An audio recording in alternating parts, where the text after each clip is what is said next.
Okay, hi guys, welcome to Jaffa Cooks. One of the favorites in my house is a fajita. It's quick and easy, it gets everybody going. It has a bit of chili, a bit of spice, a bit of oomph. So today I thought what would be best, kids are at home, and I'd make a chicken fajita. So let's get to it. I've got chicken cut down in strips. I've got some sliced mushrooms. We like them thick, so if you like them thinner, just cut them down to size. Some onions, jalapeños, we really like our jalapeños. Garlic, chilies, red chilies. Try and keep the seeds in, or if you don't like chilies, or if you don't like your dishes too hot, take the chilies seeds out.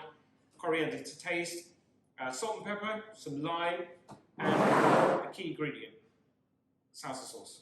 Now you can use your own salsa sauce. Today I'm going to cheat, I'm going to use one of our favorites, but later on in the video I'll show you how to make real salsa sauce from home. Okay? Alright, so let's get to it. Okay, so let's start with cooking a fajita. Always make sure that your wok's nice and hot. One of the things that you could do to test if your wok is hot enough, just throw a few splashes of water. If that water disappears very, very quickly, then that wok is hot. I always make sure that there's no water in there before you pour the oil, because it could be quite dangerous. So let's just pour some oil. I use olive oil most of the time, except for frying. So there's my olive oil. I'm going to pour in, use my onions just to saute them, just to quickly make sure they're nice and clear before I start putting the garlic and everything else in.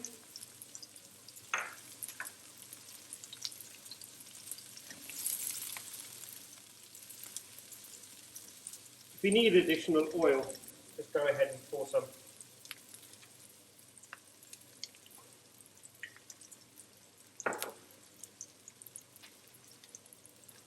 Pour in the garlic.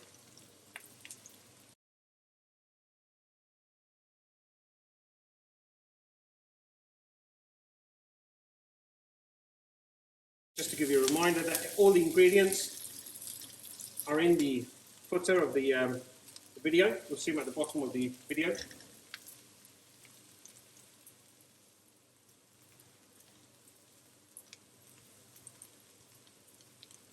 So make sure your onions and garlic are nice and soft before you put in the mushrooms. So what we want to do is saute the mushrooms and saute the garlic, just so that they're cooked before we pour in the chicken. And we'll cook the chicken separately. That way it won't release too much water, and if it does, it will get absorbed here. So we're a great fan of mushrooms. We really like our mushrooms. And they may look a lot now, but once they're fully cooked, you'll find that a lot of them will release a little bit of water, and then they'll shrink. So even though they look quite a lot at the moment, once you start cooking them out, they'll start reducing in size. Again, just a little bit more oil.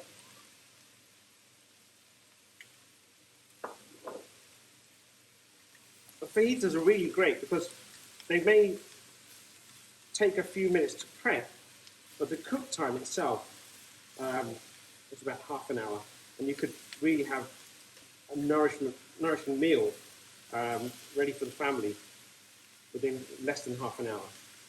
So my family is quite big, and I've got my grandkids over as well, so there's a lot to prepare for today. So just bear with me a while we saute off. Right, so now the mushrooms are cooked partially. It's just about finishing off now. They're going to release a little bit of water. Do not throw the water away, because that's got a lot of taste in it. So just give it a couple of more minutes and reduce that water down. But if it doesn't reduce down, or you've got too much water in, don't throw the water away, we'll use it later on. Right, so now the mushrooms are done, I'm going to take them off the stove, put them into a bowl, and I'll come back.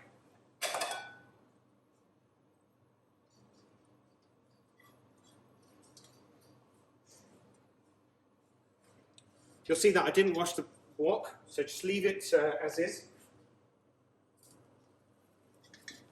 If you do want to wipe the wok, just get some tissue and just wipe it if you like. I would just carry on as is. Again, just be careful there's not too much water in there or any water at all.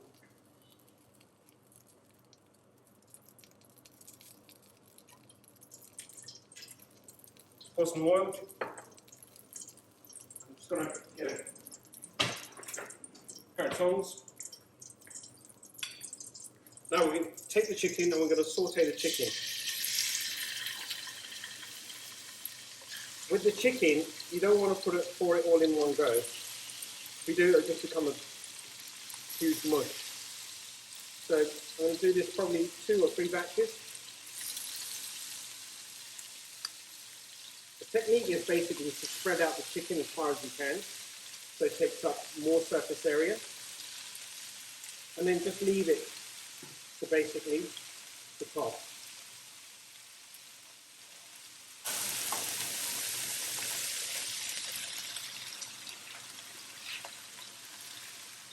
You find that as you turn them over, you find that they're cooking off quite quickly because of the heat.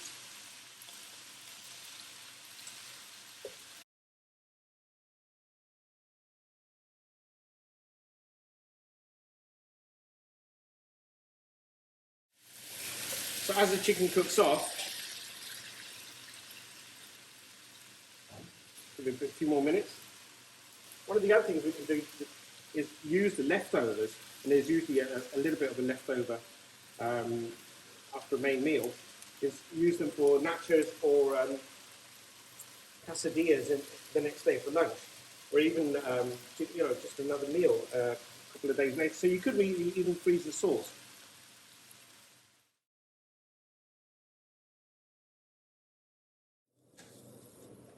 Now the chicken's cooked, so we're now going to put everything together.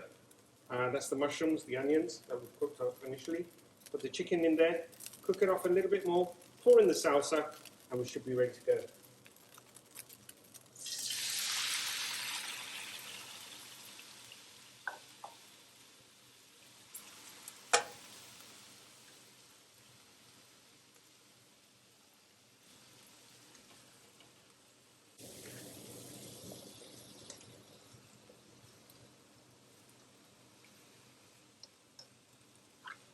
So a couple of minutes to bring it up to heat. Mix those chicken and mushrooms together. And then we'll slowly pour in the salsa. And then we should start binding it together. So take your favourite salsa, just pour it in. And try not to waste anything in the jar. I tend to take a little bit of water in the jar. Give it a quick shake. And that tends to take everything else out as well. So that leaves you with a nice clean jar that you can then use for something else.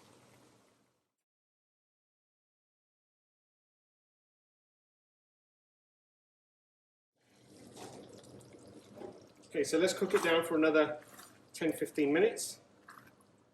And we'll put salt and pepper based on taste. Salsa already has a little bit of salt, so we don't need to overdo it. We'll also put in some chillies, we'll put in some lime, and finally top it off with some coriander, and then we'll be ready.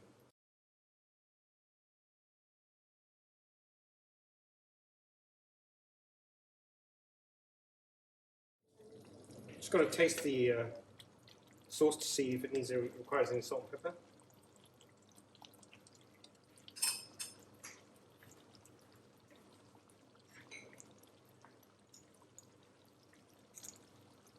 Salt to taste, so there is a little bit of salt in there. So I'm just going to put a half a teaspoon of salt.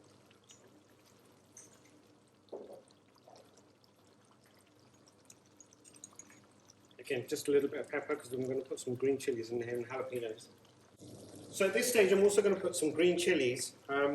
Green chillies really are something different. They could be hot, they could be mild, it just really depends on where they're coming in from. And how they're grown. So I've tasted these, and based on our tasting, I put 3 chilies, but you can reduce yours down to maybe 1, maybe even 3, just depending on how hot your chilies are.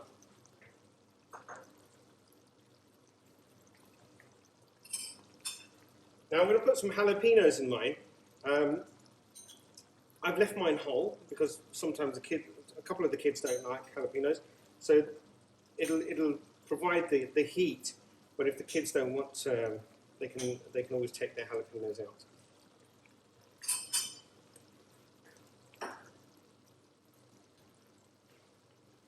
And finally, some lime zest, some lime juice. So I've really put in about 1.5 limes in there. My limes are quite small, so if yours are large, then just do 1, or maybe even half a lime. Just depends on the size. You'll find that although my cooking is maybe slightly different to yours, because every family has its own taste. Every family will have its unique taste. So I know my family likes ours saucy. They like a little bit of heat in it, but they definitely like the coriander and the lime at the end, which gives it the finishing touch. So that's how I make it. But if you find that your family wants less sauce, reduce the sauce input. And if you need less chilies, then reduce the chilies accordingly. I'm just going to give it another 5 minutes and pour the coriander on top, and that'll be ready to go. So now it looks like it's ready. I'm just going to pour in the coriander. Coriander is really the final touch to it. Gives it that Mexican taste at the end.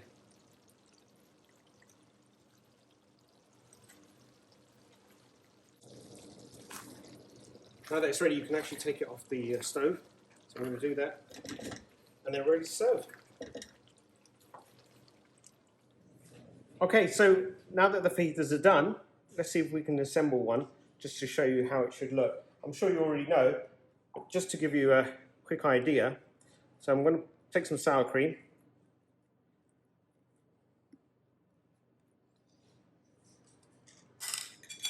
I've got some ready-made guacamole. Now, if you haven't got any guacamole and you want to know how to make some, if you go to my channel, you'll find some guacamole recipes in there. We call it Hulk sauce in my house. Makes the kids eat it more. Now I've made some fajita, so I'm just going to put some chicken fajitas over the top.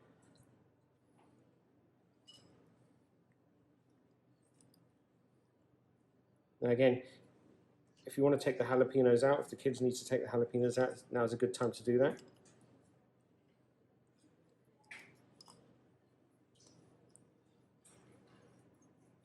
Try and keep the ends clear as possible, because when you wrap it, you don't want it falling through. So I'm just going to put some cheese in.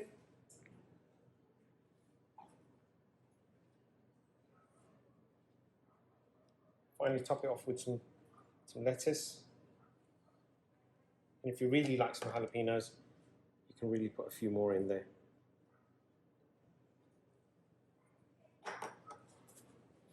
Finally, I'm just going to show you how to roll them. Now there are a couple of ways of rolling it. You could actually roll it like this. You could roll the ends in on one side.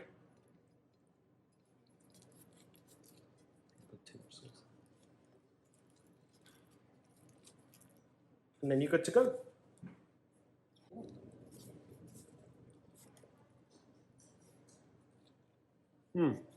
Very nice.